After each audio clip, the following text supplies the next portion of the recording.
Kim Chiu at Paolo Avellino, may nilulutong bagong project na may kinalalaman sa Setyembre 29. Mukhang may mga bagong plano ang tambalang Kim Pao na binubuo ni na Kim Chiu at Paolo Avellino. Patuloy ang kanilang pagbigay ng mga sorpresa at exciting na balita para sa kanilang mga tagahanga at ang mga huling kaganapan ay tila nagpapakita na may bago silang proyekto na pinaghahandaan. Kamakailan lamang, nagkaroon ng magkasunod na pagkakataon kung saan magkasama sina Kim at Paolo. Ang kanilang pagkikita at mga activities sa parehong mga araw ay nagbigay diin sa posibilidad ng isang malaking proyekto na kanilang pinagpaplanuhan.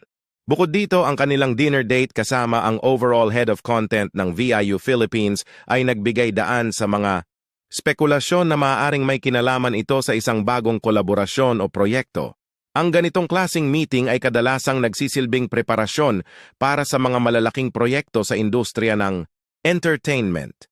Kaya't ang kanilang pag-uusap ay tiyak na magdudulot ng pag-aalala at kuryosidad mula sa kanilang mga fans. Videos in comment.